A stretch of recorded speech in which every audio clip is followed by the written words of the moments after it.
to Sunday. Welcome to a new vlog. It's getting a little breezy through this window, which is lovely. The calico succulent, the newer shoots are starting to bloom, so that makes me very excited. And the one has really shot up. This tall one is even taller than it was the last time I showed you all. And then there's some on this side that are starting to like die off, so I need to pinch those off. But she's just been enjoying sitting in her little spot over there. But yes, it is Sunday. I need to make coffee. Let me just pop you guys up here for a moment to chat. I need to make some coffee and get settled on the couch. I've just been having a very chill and relaxing day, or morning rather. Morning and early afternoon. It's nearly 1 o'clock. So I've just been super relaxing. I read in bed. I was finishing up Kira Dominguez, her book, The Impossible Princess, which was really good. It was really good. I really enjoyed it. So I've already bought and downloaded book 2 in that series, but I have some library books that have come available. So I've downloaded the first one to my book. It's an Agatha Christie novel. I've never read Agatha Christie, but I really like Lucy Foley and Ruth Ware, and both of them get compared to Agatha Christie. And I know my mom's read Agatha Christie. Like, I grew up around like mysteries. My mom watches all sorts of like Agatha Christie type adaptations. I've seen film versions of a couple Agatha Christie novels, but I've never read one. I found on the library and requested $4.50 from Paddington, something like that. And I saw Miranda Mills talking about this book on her YouTube channel. It was like her, she's got a book club on her YouTube channel, and it was their pick for February or March or something like that. And it just sounded interesting, so I thought, well, I'll give that one a try. So I'm gonna read that one, and then if I can I'm hoping I can finish that today, or at least nearly finish it today. And then I'll probably download the other 2 books that just came available on the library. Just download both of them, and I'll have 14 days to read them. So I'm gonna go make my coffee, but before I do that, I'm gonna throw this vlog back to Friday afternoon. I had a lovely Friday afternoon. I met up with a friend at Kierland Commons in Scottsdale Quarter. We went shopping. I may have got a couple things I will show you after the B-roll plays. But yeah, it was just such a great day. We did a lot of shopping. We walked around, we chatted. We had Starbucks first, then walked around, shopped, did a lot of talking throughout. Had fun trying on some stuff at a new favorite store of mine that I discovered back in Vlogmas. And yeah, and then she had to leave, but I had a solo dinner date on my own and just had a lovely evening before coming home. So I had worked really hard that day to get a lot of grading done, and I had a couple appointments as well. So I had physical therapy, it went fine, and then I had my 6-month cardiology follow-up, which also went great, and now I'm doing 8-month follow-ups, so they won't see me again until November, which it's weird to be thinking about November when it's only March. But yeah, so all of that went fine. Nothing's really changed as far as the PSVT, so all of that's fine and being managed. But oh my gosh, they were running so behind. So my blood pressure was really high, and I didn't want to say it's because I'm now going to be late to meet my friend and y'all are stressing me out, so I just kind of passed it off as white coat syndrome, which is probably part of it, but it was really high compared to what it normally is with white coat syndrome. So I think it was the combination of just hating being at doctor's offices combined with literally, like, they didn't call me back to the exam room until almost an hour after my original scheduled appointment. So it wasn't just like 5-10 minutes late, it was like 50 minutes late, and then had to wait even longer for the nurse practitioner to come in after they did a new EKG and all of that stuff. So it was just like You guys are stressing me out. That's why my blood pressure is high. I've checked it several times here at home since coming back, like that night. And then yesterday, I haven't checked it today, but I will. And it's been perfectly normal, like below 120/80. So it's, yeah, it was fine. But even I was a bit shocked because it hasn't been that high in over a year. So since I was first diagnosed with high blood pressure. So that was exciting. But yeah, all went well with them. So after cardiology, zipped over to meet my friend and had a lovely afternoon. So I will show you that now while I go make some coffee.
Okay, coffee acquired, and I'm just waiting for the toaster oven to heat up, and then I will pop a bagel sandwich in that. But first, I wanted to show you what I got. So I'm gonna set the coffee down because I don't want to spill the coffee on myself or on my new purchases. I got a dress and I got a cardigan. I do, like, the dress is going to serve an actual need because I don't have very many nice, comfortable, beautiful summer dresses. So this is the dress and the cardigan, and the dress is nice and long and very full skirt, very light and flowy. This dress, oh my gosh, 100% cotton. I'm here for it. I'm so excited. It is so hard to find 100% cotton clothing in general, but especially dresses in plus sizes.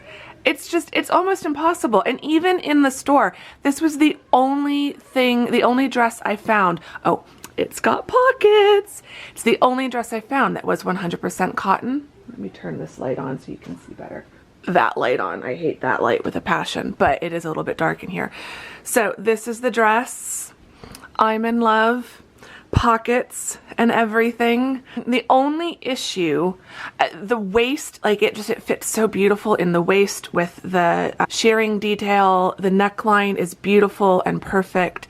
The sleeves can be worn on the shoulders or off the shoulders. And the only problem with the sleeves was this sleeve band is a little too tight, but I knew I could fix that.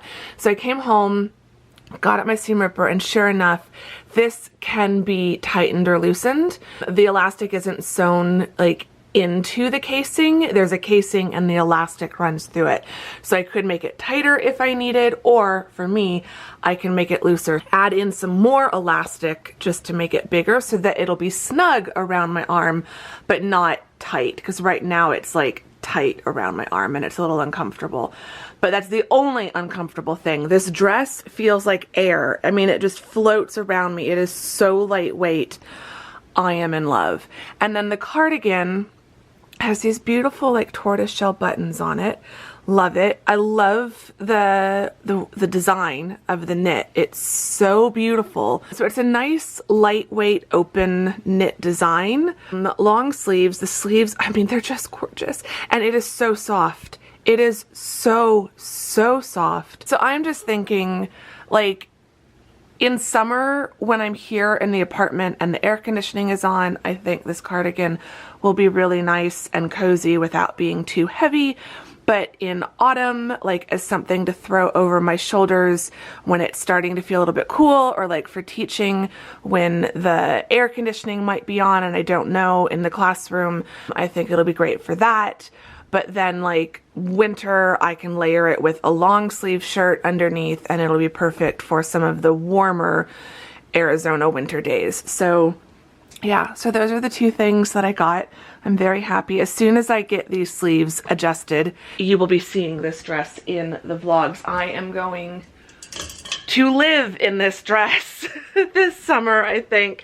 Like, once I get those sleeves fixed, it really will be perfect. And I'm just so excited. So, not in a huge rush to fix the sleeves because it's not really that weather for that dress right now because it's cooled down again. I think it's gonna get up to like 72 today, 71, 72, but it's currently 68. So I'm in a sweater, as you can see. Okay, sandwich is in the oven. While that cooks, I'm gonna go sit down and start reading some Agatha Christie.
Okay, I am about 60% through. I have, according to my Kindle, about an hour and like 20 minutes, hour 15, hour 20 minutes left.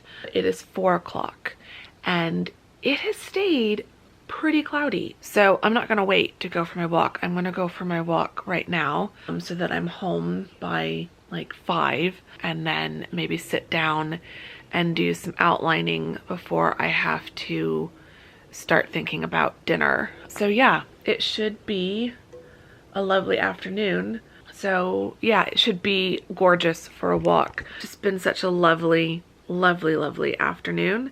I'm enjoying the book. So it's the 450 from Paddington by Agatha Christie. It's a Miss Marple mystery.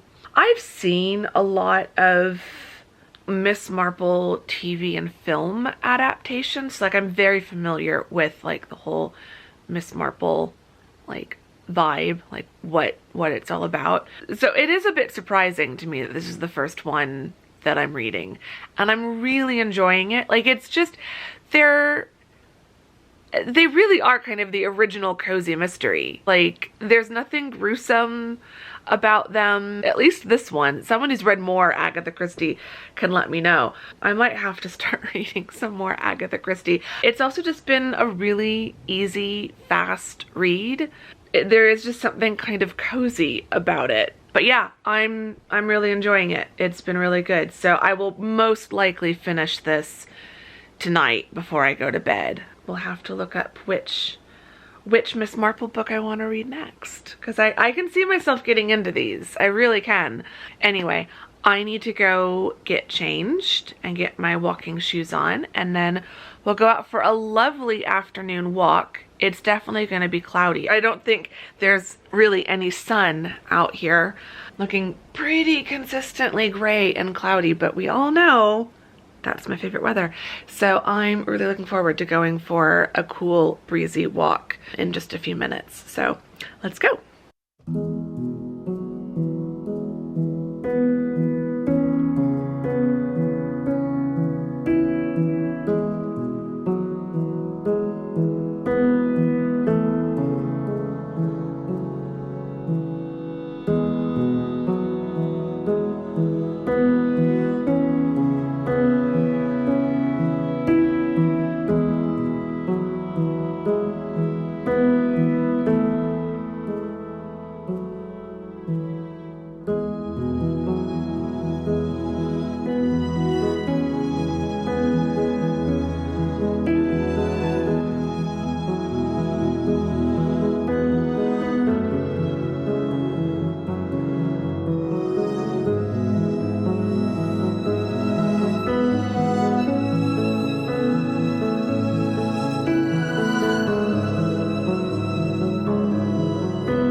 I have had a lovely, lovely walk. It is so beautiful out.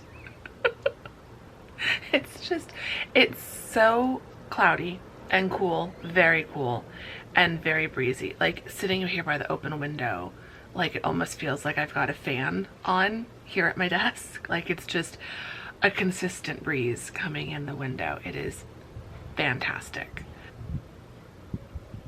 Like, you see that? I love it.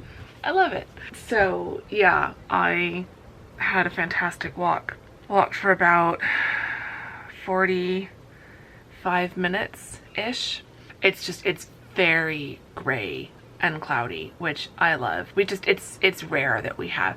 I say that though, and yet it feels like we've had quite a few days like this. Oh, just so far this year in the first few months, but it's been absolutely lovely. I have been thoroughly enjoying it.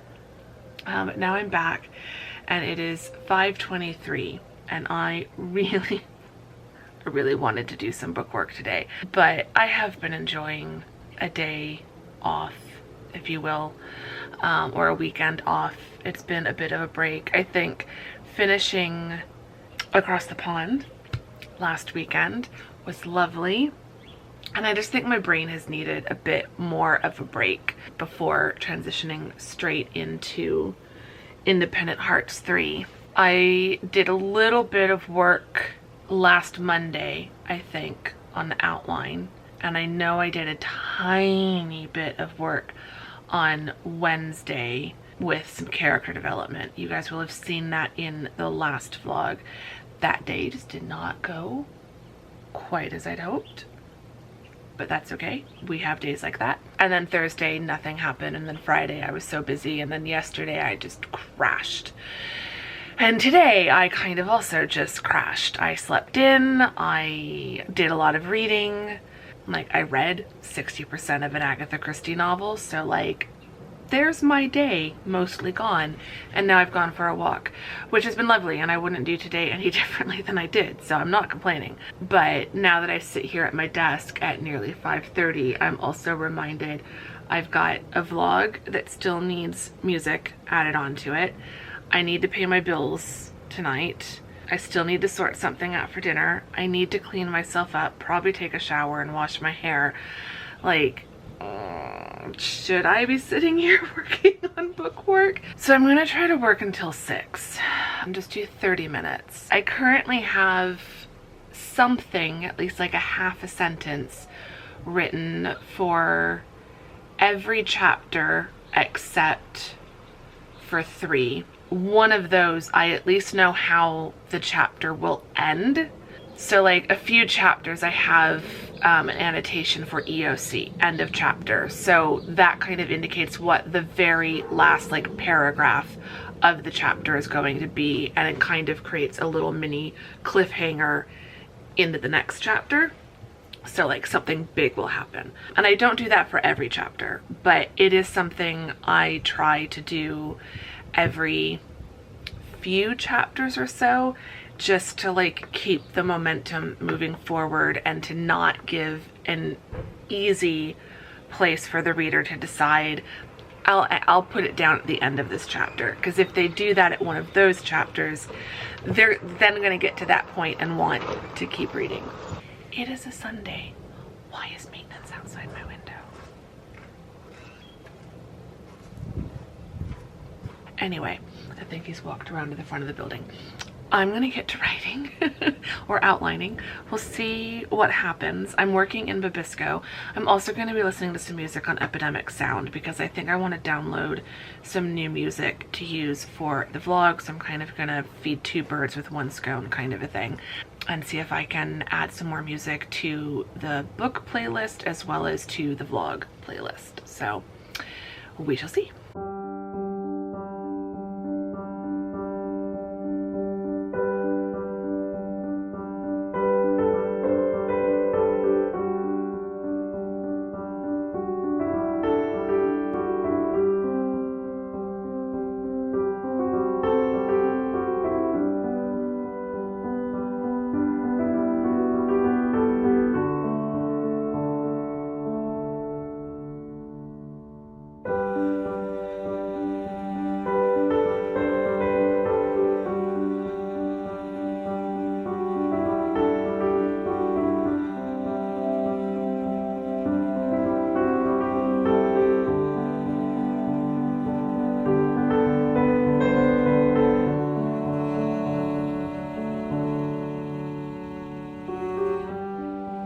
All right, I now have something written in every chapter for Independent Hearts 3.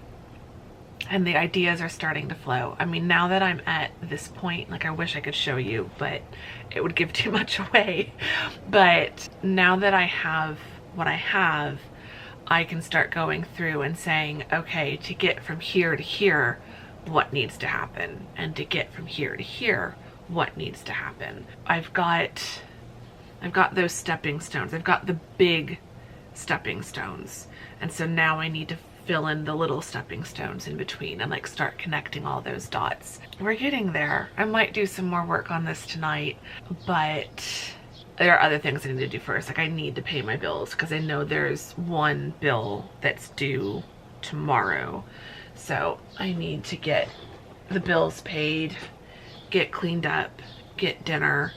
But yeah, I might, oh, and I need to get the music added to that vlog. I might do that first while I'm still connected to the double monitor. I still have, so it's the 19th. So I still have all of this coming week and all of the weekdays of the next week. And then April 1st is Saturday, which is perfect because that means Camp Nano will start on a Saturday. And so that's good. That means I can get a good 3-day head start on Camp Nano before I have to go teach. I'll probably do like a prep for camp vlog. So we'll talk more about all of this then. I will get that sorted. Among everything else that needs to get sorted, I have to do my taxes. I have to prep them this week is what I've decided. Somewhere between the 20th and the 24th, I have to prep my taxes. I've got a lot of stuff gathered. I just haven't like started actually like working through it all. So need to do that. But yeah, so outlining is going well. I probably have, I don't think Babisco is counting. No, it's not counting the words that I'm putting in. I'm working in the architecture section in what Babisco refers to as the fabula. It's a narration of the events sorted by their logical and chronicle sequence. It kind of sounds like another word for outline to me. So I've been working in that. I have not started a Scrivener file for this project yet. So that'll be something I do closer to camp starting. I'm still going to write in Scrivener, but I've been trying to do a lot of my pre-writing work in Babisco. So Babisco is a program I've been talking about here and there a couple times, and I started getting into it just before NaNoWriMo in November, and I really like it, particularly for character development and outlining and all the pre-writing work. That being said, you can write a whole novel in Babisco. It's meant to be like its own thing, similar to Scrivener or Word or Google Docs, but like it's more than Google Docs or Word in the way that Scrivener is more than Google Docs or Word, but I wouldn't say it's a straight up replacement for Scrivener for me. I think it could be a replacement for Scrivener for others. Scrivener works really well for my brain when it comes to the actual writing and drafting phase. So FYI, not sponsored by Babisco or by Scrivener. I do have an affiliate link for the paid version of Babisco in the description box. That being said, there's also a free version. The free version doesn't come with all of the tools, but it does come with the main tools and functions, and it comes with the character interviews, which so far is my favorite part about Babisco. So I would recommend starting out at least, like, it can't hurt with the free version and play around with it. And if you find that you do like it better than Scrivener, then it would absolutely be worth paying for the paid version. And if you do, I'd appreciate it if you would use the affiliate link. It costs you no extra, but it's a little bit of a finder's fee, I guess you could say, for me, if you decided to buy it based on my recommendations. That being said, I love the fact that Babisco has a free version because a lot of writing software and programs don't. or they just have a free trial, or it's an extremely limited version that is free. And the fact that my favorite feature, the character interviews, is included in the free version, I think is just absolutely amazing. I'll just flip you around really quick. So this is their website. So this is what's included in the free version, including the character interviews. And then the paid version has all of this extra stuff, including timeline, which is probably my second favorite feature. And that is something I will start building out later this month or the very beginning of camp. I need more of my outline done, but that's going to be one of my next steps. So I'll start copy and pasting stuff from the outline. Once I get my outline a little bit more built out, like 50 words at least per chapter, I then pop things into the chapter section of Babisco, and then you can choose a year, month, day, time, and then it puts everything into the timeline. That was so helpful working on Across the Pond 4. I cannot even describe. Honestly, the paid version is only like 28 euros. Double checking. 28 euros. 33 is the suggested one-time payment. So it's like less than $40 US dollars. I would honestly pay $80 for something for that timeline feature. Someone has mentioned that there is a way in the metadata to kind of do the same thing in Scrivener. Babisco just makes it so easy. And the way I work, I kind of do like having, and the way I've been using Babisco is kind of the digital version of one of my project notebooks. And so all my character development work, my outline work, the timeline, basic notes, setting details, all of that is in Babisco. And so when I'm writing, I can have Scrivener open in one window and Babisco open in another and be able to see everything. And that's how I like it. So if, like me, you are someone who is a diehard Scrivener fan and it works really well with your brain, I would still recommend Babisco as a supplement to your Scrivener and to your writing. If you don't like Scrivener, and I know some of you all don't, some of you have very strong feelings about Scrivener, and I don't agree. I love Scrivener. Scrivener is always going to be my ride or die, but I think if you don't like Scrivener, Babisco is different enough that I think whatever your issues with Scrivener were, Babisco might be a good alternative for you. Whereas I think that's the thing that is holding me back from switching to Babisco completely. When it comes to the writing portion, it doesn't work in quite the same way as Scrivener.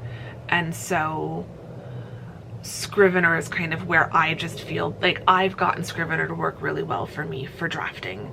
But if Scrivener doesn't work for you, Babisco might be a good alternative. So just some things I'm thinking of as I'm continuing to use this program. I'm taking my time getting to know it and getting to use it, but I've been using it a lot more for this particular project because this one I'm starting from the ground up. I'll continue to update you guys as I work on it, but I'm going to keep doing some more work in the outline and character development and building out the timeline in Babisco before I start. Well, it's probably around the time that I shift to Scrivener, that's about when I'll probably start building out the timeline in Babisco. So right now I've got as one long scrolling page every chapter. So prologue, a dash, and then some text. Chapter 1, a dash, and then some text. And then chapter 2, same thing going on. When I just had one line of text per chapter, I could see almost the whole book on my screen, blown up on my external monitor. Now that I'm writing some more, like at the moment, I can see the prologue through chapter 8. So I can see almost like half the book in one page right now. When I'm outlining, I like to be able to see several chapters at a time and kind of work on outlining several chapters at a time, and being able to see everything lets me kind of say, okay, if this is happening here, what needs to happen here and what needs to happen down here. and where is here leading to down here. And then I can scroll and kind of work on the middle section and then scroll and work on the end section. So this is actually working pretty well for me in a way that I can do this on Scrivener. I could see all of this in Scrivener as well. Yeah, it's just, I don't know, it's kind of just helping my brain to work in this way. Some of you can probably like just open up a Google Doc and do your entire book in one Google Doc. I can't do that. I do need like to segment things and have things in different places. And that's what I like about Babisco and Scrivener. They both let you create different sections and put this information here and this information here and click between things and see different things. And yeah, so there's your Babisco update basically. But I'm gonna blow out this candle. I've been burning my Olivia Blake London candle, the elderflower and bay leaf. I got this last spring and didn't finish it. And I started using it as the candle for the Inn of Hopes and Dreams, and then I discovered the Applewood and Amber candle. So I've kind of gone back to this candle as my like pre-writing candle for Independent Hearts, but I still need to find like a designated candle for this project. But anyway, it's now 6:15, so I'm gonna stop vlogging and go sort myself out and get on with the rest of my night.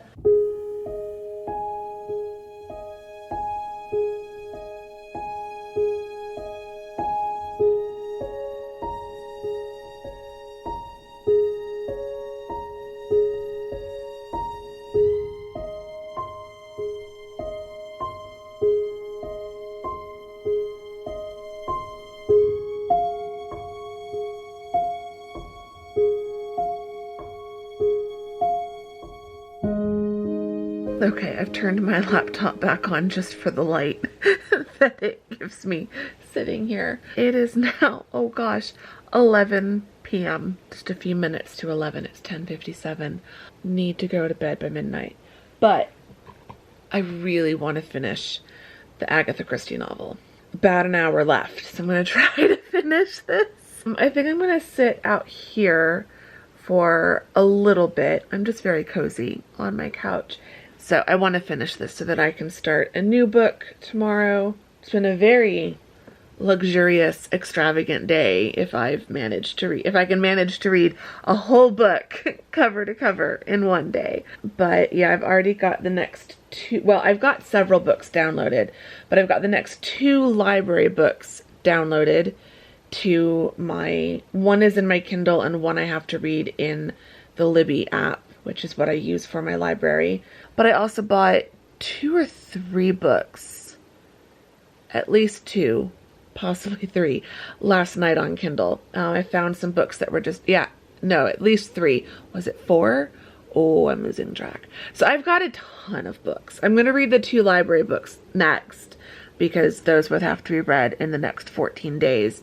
But then I've got plenty of books to choose from after that.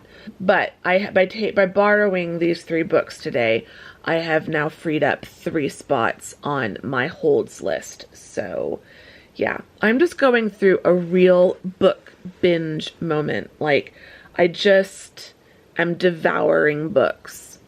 And I know there are people who read faster than I do. I'm wanting to escape. That's a huge part of it. I'm just wanting to escape into books that I'm reading, books that I'm writing. Like, I'm getting back into Olsenberg and working on Independent Hearts 3, but I'm also, my brain is still like in London.